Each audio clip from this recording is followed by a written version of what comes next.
that's been just such a good back six. I mean, they've had the 19 scoring shots against them, but they just are such a strong group back there. Peake unloads. Gardner will fly. Well, almost. Montagna snaps. Down towards full forward. It rolls out of bounds. Boundary throw in. Gardner's an interesting one forward. I've played against him a couple of times. He's really ungainly. He's got long arms. He's got sharp elbows, and he just makes the contest every time. And in effect, it's almost the perfect fall for Nick Revolt. Well, it's a great story. Milne gets a hand pass away. Graham just waited for the cavalry to descend on the Montagna. Montagna kicks the goal.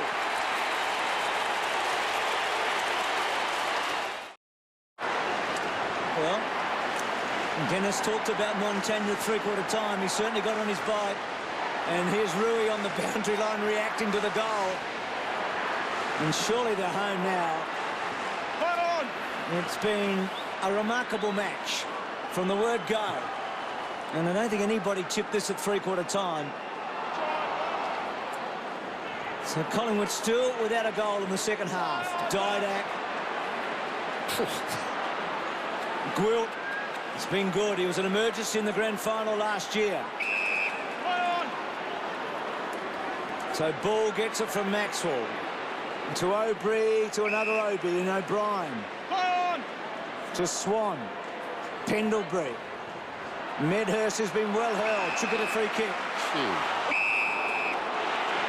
Ended up.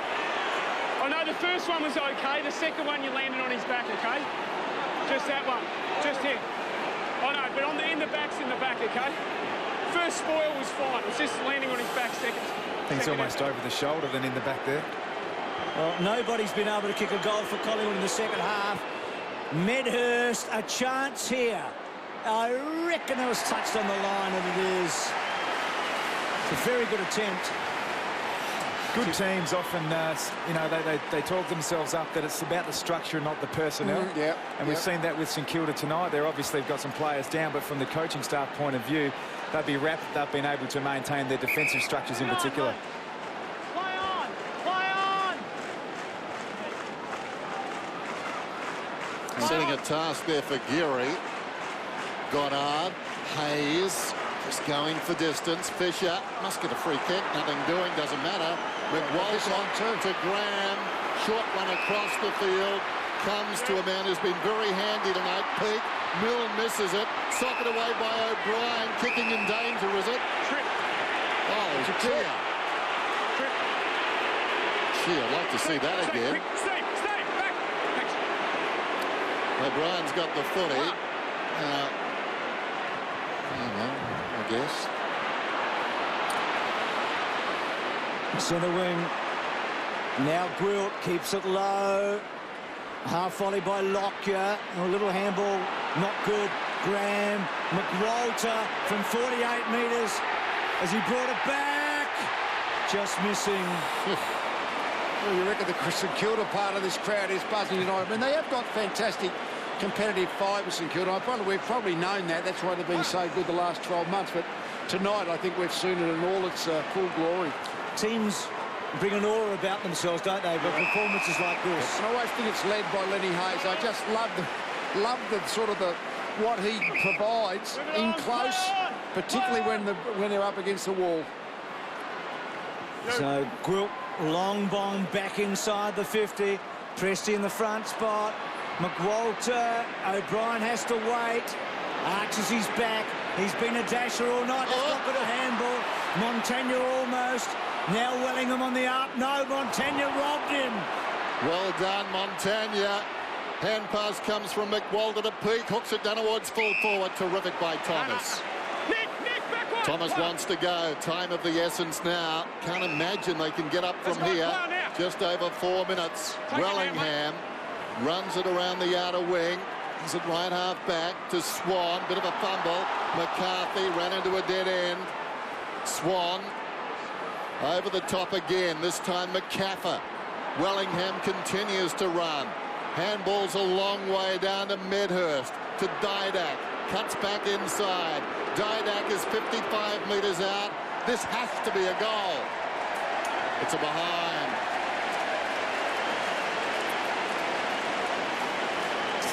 Some really tired players out there. There's hands on hips, hands on heads. And you get the feeling that St Kilda will be pretty happy to take the heat out of the game and walk away with a 28-point win. They've kicked 9 behind since half-time. In fact, the last time Collingwood had a goalless second half, Lee, you were coaching them in 1987. Thanks for reminding me of that, Bruce. At Waverley against North Melbourne. But there is a good side to the story. I'll get back to that later. You were involved in another goalless half for Collingwood when you coached the Lions, but that was the first half, Lee, so always try to make up when it comes to you. Here's Jones hooking back. And they've still got time to get that goal, Collingwood, but it's not going to mean a lot now. Pendlebury.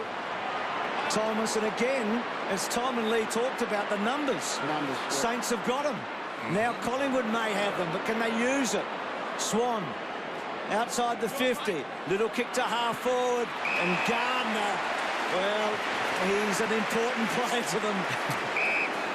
I mentioned before, it is a remarkable story, Michael Gardner. So much of the spotlight on Ben Cousins. But Michael Gardner is playing some outstanding football. Gilbert just lobs it over the top. So 2.5 minutes to go and St Kilda will win. Now, I wrote an article during the week thanks to the research of Josh Kay, which really in essence said if you've got injuries and you're depleted, it almost guarantees you victory. Here's Fisher. Players, I think, sometimes just want to be on the field. A lot of sports science, but players want to play. If you look at Brisbane in the last 2 weeks, you go back to the finals in 2008 and Hawthorn in that grand final. History in recent times is just full of teams who are depleted. We hear all about the rotations, but teams win despite the odds. Jolly knocks it down. Pendlebury going nowhere. That picture there tells 1,000 words. 3 St Kilda players tackling the 1 Collingwood player. We've commented about seeing that so many St Kilda jumpers around the ball. It's all about structure. It's all about work rate, and St Kilda have it in spades. Well, we hear about those rotations, though, Tom. This is not supposed to happen. Yeah. You know, this team is just outrunning them, outworking them, and they have no backup. There is no plan B. Lenny Hayes about to come on. I reckon Lenny Hayes would be captain of any other club other than St Kilda. He's just a terrific leader. Jones in the thick of it to start, in the thick of it to end. Goes to King, and the clock continues to run. A famous victory for St Kilda. Yeah, one of the best, and they've had a few, haven't they? Under Ross Lyon. Well, their most famous victory ever was against Collingwood. It was a long time ago. 1966 and all that. Lee, the difference in the rotations now, the interchange 27. It was 12 when you talked about now 27. And certainly the game, as Dennis pointed out, has gone exactly the opposite. So the ability and the willingness to rotate heavily has certainly not helped Collingwood this last 30 minutes. Food for thought, eh? Mythbusters. There it is. So what a night it's been. I mean, the sting of the tail is Revolt, obviously, and that's got to play itself out. Early hold, Lee Brown! Lee Brown, early hold! That was Lee. Come back and grabbed him first. And at some stage, Collingwood are going to beat St Kilda, but you'd scratch your head right now and say, I don't know where and when after tonight. Yeah. They've hurt them, St Kilda, in the last couple of years. They certainly hurt them last year. And tonight, they weathered the storm. And boy, did Collingwood throw a bit at them early. And it was a tsunami, wasn't it? But they're made of strong stuff, these Saints. Every one of them should walk off this ground tonight feeling like it's been a job well done.